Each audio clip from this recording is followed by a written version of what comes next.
صحابہ کا جو غلام ہے. اور یہ بھی سن لے میرے عزیزو، اللہ رب العالمین نے ہمارے آقا کو شان والا بنایا، عزت والا بنایا ہے، عظمت والا بنایا ہے، عروج والا بنایا ہے. سب نبیوں کو اللہ نے معراج زمین پہ کروائی ہے، اور اپنے محبوب کو اللہ نے عرش بری پہ بلوایا ہے. پچھلا مہینہ یہی گزرا ہے، یہ حضور کا مقام ہے کہ سب نبیوں کی معراج زمین پر ہے، اور آقا کی معراج بولیے آقا کی معراج عرش بری پر ہے.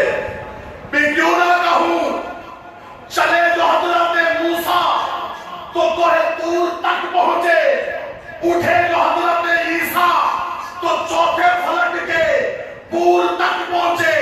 نظر والو ذرا دیکھو محمد کی بلندی کو، نظر والو ذرا دیکھو محمد کی بلندی کو. بیت اللہ سے چلے اور خدا کے نور تک پہنچے. یہ مقام ہے، یہ کیا ہے؟ بولیے یہ کیا ہے؟ بس میرے دوستوں میں آخری بات کرنے لگا ہوں. توجہ کرنا، یہ عقیدہ بنا لیں. قرآن بھی پاک ہے، صاحب قرآن بھی پاک ہے. قرآن بھی پاک ہے، صاحب قرآن بھی پاک ہے. بلکہ میں اضافہ کر کے کہتا ہوں، قرآن بھی پاک ہے، صاحب قرآن بھی پاک ہے، صحابہ بھی پاک ہیں. اور اللہ تعالی کا اصول ہے اللہ الصمد، اللہ بے نیاز ہے، بے اصول نہیں. اللہ بے نیاز ہے، بے اصول نہیں. اللہ پاک چیز ناپاکوں کو نہیں دیتا. اللہ پاک چیز ناپاکوں کو بولو ناپاکوں کو. قرآن پاک تھا، اللہ نے پاکوں کو دیا. تو سمجھ آ رہی ہے؟ وہ کہو سبحان اللہ. اگر کسی نے چیک کرنا ہو تو آگے رمضان آ رہا ہے، چیک کر لینا کہ قرآن پاکوں کے ہاں پڑھا جاتا ہے، ناپاکوں کے ہاں نہیں.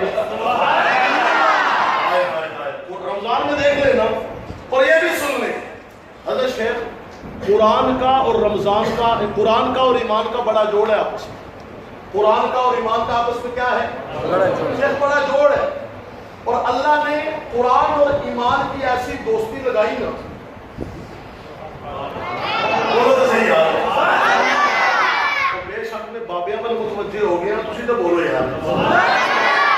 اللہ نے قرآن اور ایمان کی ایسی یاری لگوائی، دوستی ایسی لگوائی کہ قرآن نے کہا ہے ایمان، جہاں ایمان تو ہوگا وہاں میں قرآن ہوگا. اور ایمان نے کہا کہ ہے قرآن جہاں پہ قرآن ہوگا وہاں ایمان ہوگا. آج دیکھیں جہاں ایمان ہے وہاں قرآن ہے، اور بے ایمانہ کو ایمان بھی کوئی نہیں، قرآن بھی